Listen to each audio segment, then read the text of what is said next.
நமச்சிவாய வாழ்க, நாதன் தாழ்வாழ்க, தென்னாடுடைய சிவனே போற்றி, எந்நாட்டவர்க்கும் இறைவா போற்றி. திருச்சிற்றம்பலம். அன்பிற்கினிய நண்பர்களே, நாம் திருவாசகம் எனும் தேனை சுவைத்துக் கொண்டிருக்கிறோம். இப்பொழுது திருச்சதக பகுதியில் அனுபோக சுத்தி அமைப்பிலே அமைந்த பாடல்களை பார்த்து கொண்டிருக்கிறோம். அனுபோக சுத்தி என்பது உயிர் தன் இயலாமையை உணர்தல். ஆன்மா தன் உண்மை நிலையை சிவபரம்பொருள் உணர்தல். சிவானுபவத்தில் ஆன்மா தன்னை தூய்மைப்படுத்திக் கொள்ளுதல். இதுதான் திருச்சதகத்தின் 6வது பிரிவாகிய அனுபோக சுத்தி என்பதாகும். சுத்தி என்றால் என்ன? சுத்தம் செய்வது. ஆத்ம சுத்தி, அனுபவ சுத்தி, அனுபோக சுத்தி என்று இதனை 3 நிலைகளாக சிவபக்தர்கள் சொல்லுகிறார்கள். முதலில் மன தூய்மை, அதாவது ஆத்ம சுத்தி. அந்த தூய்மையுடன் அனைத்தையும் பயன்படுத்துவதுதான் அனுபவ சுத்தி. பின்னர் அந்த பெற்றவை யாவையும் சிவனாக காண்பது அனுபோக சுத்தி. இந்த அனுபோக சுத்தி நிலையில் உள்ள பாடல்களைத்தான் இன்று இறுதி பகுதியிலே பார்க்க இருக்கிறோம். பாடல்: முடித்தாரும் இண்டனக்கே தக்கதே முன்னடியாரை பிடித்தாரும் சோராமல் சோரனேன் இங்கு ஒருத்திவாய் துடித்தாரும் துகிலிரையே சோர்ந்தாரும் முகம் குருவேர் பொடித்தாரும் இவை உணர்ந்து கேடு என் தனக்கே சூழ்ந்தேனே. பதப்பொருள்: முன்னே அடியாரை, பெரும் காதலுடைய அடியாரை சோராமல் பிடித்தவாறும் தளர விடாமல் பற்றி கொண்டதும் என்றெனக்கு முடித்தவாறும் என்னை இங்கே காத்திருக்குமாறு முடிவு செய்ததும் தக்கதே, பொருத்தமானதே. ஏனென்றால் சோரனேன், கள்ளனாகிய நான் இந்த இடத்திலே ஒருத்திவாய் துடித்தவாறும் ஒரு பெண்ணின் இதழ் துடித்த வகையும் துகில் இறை சேர்ந்தவாறும் ஆடை சிறிது நழுவிய வகையையும் முகம் குருவேர் பொடித்தவாறும் முகத்தில் சிறிய வியர்வை அரும்பிய வகையையும் இவை உணர்ந்து ஆகிய இவைகளெல்லாம் என் பொருட்டு நிகழ்ந்தனாக உணர்ந்து பார்த்து கொண்டு என்றெனக்கே கேடு சூழ்ந்தேன், எனக்கே கேடை வரவழைத்து கொண்டேன் என்று சொல்கிறார். அதாவது பக்குவப்பட்ட அடியாரை ஏற்றுக்கொண்டதும் பக்குவப்படாமல் தம்மை இங்கே இருத்தியதும் பொருத்தமானதே என்று சொல்ல வருகிறார். அதுதான் தக்கதே என்றார். இறைவனை நாட வேண்டியவர் பெண்ணை நாடினமையால் தான் தம்மை சோரனேன், அதாவது கள்ளன் என்று சொல்லுகிறார். தாம் இறைவனை அடையாமல் பின்தங்கினமையால் உலக பற்றுகள் தம்மை பற்றி கொண்டன, அவற்றால் தமக்கு கேடு உண்டாயிற்று என்று சொல்ல வருகிறார்.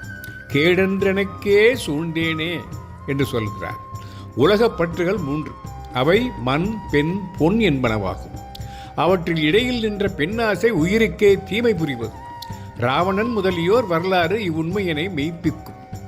இதனை மனம் கொண்டுதான் பெண்ணாசையை இங்கு குறிப்பிடுகிறார். இது இறைவனை அடையாத பிற இயல்பை தம்மேல் கூறிக்கொண்டதாகும். வாய் துடித்தல், துகில் சோர்தல், முகம் குருவேர் பொடித்தல் ஆகியவை காம வயப்பட்டோரின் மெய்ப்பாடுகள் ஆகும். இதனால் உலகப்பற்றுகள் இறைவனை அடைவதற்கு தடையாகும் என்று கூறுகிறார்.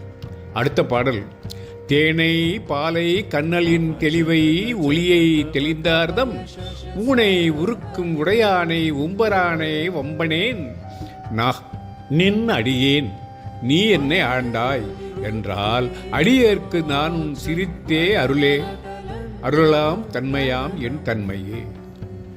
பதப்பொருள்: தேனை, பாலை, கண்ணலின் தெளிவை, கருப்பஞ்சாற்றின் தெளிவை, ஒளியை, ஒளிப்பிழம்பை, தெளிந்த அர்த்தம், மனம் தெளிந்தவரது, ஊனை உருக்கும், உடலை உருகச் செய்கின்ற உடையானை, முதல்வனை, உம்பரானை, சிவபுரத்து அரசனை நோக்கி வம்பனேன், வீரனாகிய அடியேன், நான் நின் அடியேன், நான் உன் அடியவன் என்றும் நீ என்னை ஆண்டாய் என்றால், நீ என்னை ஆண்டவன் என்றும் சொன்னால் அதை கேட்டு அடியேனுக்கு தானும் சிரித்து அருளலாம் நன்மையாம் அவனும் நகைத்து அருள் செய்வதற்குரிய தன்மையாம் என் தன்மை எனது நிலைமை. அதாவது இறைவன் இனிமையை ஆதலால் தேனை பாலை கண்ணலின் தெளிவை என்று சொல்கிறார். ஒளியுடை பிழம்பாக இருப்பதால் ஒளியை என்கிறார். உலகத்தை உடையவனாய் இருப்பதால் தான் உடையானை என்று கூறுகிறார்.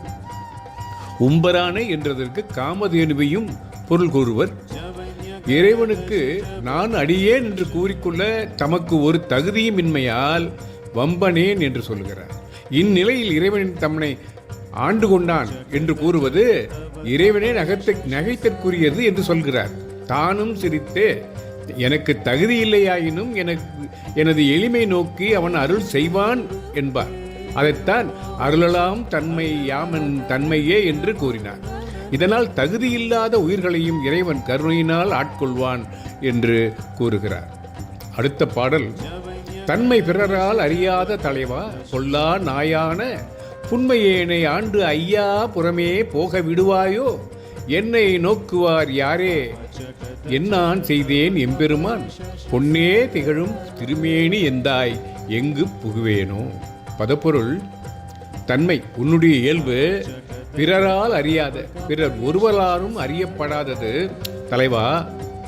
பொல்லா நாயான தீய நாய் போன்ற புன்மையேனை சிறியனாகிய என்னை ஆட்கொண்டு ஐயனே புறமே போக விடுவாயோ, புறத்தே செல்ல விடுவாயா, என்னை நோக்குவார் யார், அடியேனை பார்த்து கொள்வார் வேறு யார், நான் என் செய்கேன், நான் யாது செய்வேன் எம்பெருமானே, பொன் திகழும் பொன் போல விளங்கும் திருமேனி திருவுடைய திரு உருவத்தை எந்தாய் எந்தையே எங்கு புகுவேன், நான் எவ்விடத்தில் அடைக்கலம் புகுவேன். இறைவனது இயல்பு முற்றிலும் ஒருவராலும் அறியப்படாதது ஆதலின் தன்மை பிறரால் அறியா தலைவா என்று சொல்கிறார். ஆட்கொள்ளாது புறம்போக விடுதல் பொருந்தும், ஆட்கொண்ட பிறகு புறம்போக விடுதல் பொருந்துமா என்கிறார். ஆண்டு ஐயா புறமே போக விடுவாயோ என்று சொல்லுகிறார். அப்படி புறக்கணிப்பின் தன்னை கவனிப்பவர் யார் என்கிறார். என்னை நோக்குவார் யாரே, இறைவன் திருவடி அன்றி புகலிடம் வேறு இல்லை என்பதைத்தான் எங்கு புகுவேன் என்று இறங்கி கூறுகிறார். இதனால் ஆட்கொள்ளப்பட்ட அடியார்களுக்கு இறைவன் திருவடியை அன்றி வேறு பொருள் இல்லை என்று வலியுறுத்துகிறார். அடுத்த பாடல், புகுவேன் எனதே நின் பாதம் போற்றும் அடியார் உள் நின்று நகுவேன் பண்டு தோள் நோக்கி நாணமில்லாத நாயினேன், நெகுமன்பு இல்லை நினைக்கான நீ ஆண்டு அருள அடியேனும் தகுவேனே என் தன்மையே எந்தாய் அந்தோ தரியேனே.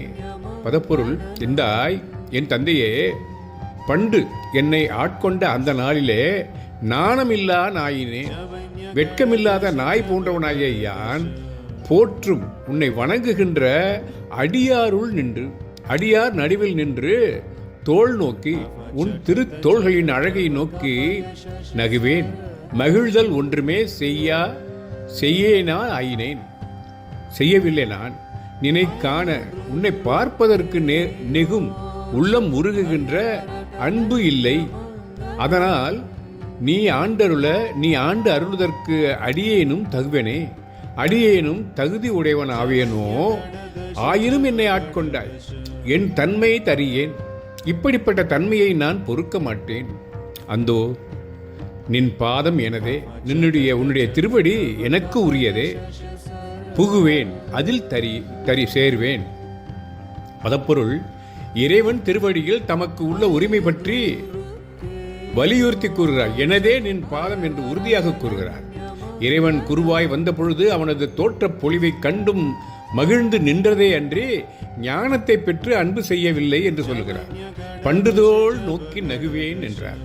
தம் இயல்பு எவ்வாறு இருந்த போதிலும் தாம் திருவடியை பிரிந்து வாழ முடியாது, அதைத்தான் தரியேன் புகுவேன் என்றார். இதனால் இறைவன் திருவடி காட்சிக்கு இலக்காயினோர் அதனை பிரிந்து வாழ ஒருப்படார் என்று கூற வருகிறார் மாணிக்கவாசகர். இந்த பகுதியில் இத்துடன் நாம் அனுபோக சுக்தி பகுதியை நிறைவு செய்கிறோம்.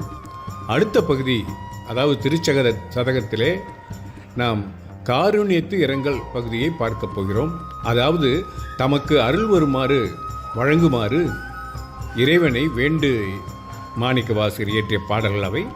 இவை அடுத்த பகுதியில் காண்போம் என்று கூறி உங்களிடமிருந்து விடைபெறுகிறேன். நாகராஜன். நமச்சிவாய வாழ்க, நாதன் தாழ்வாழ்க, தென்னாடுடைய சிவனே போற்றி, எந்நாட்டவர்க்கும் இறைவா போற்றி. ஓம் நமசிவாய. திருச்சிற்றம்பலம்.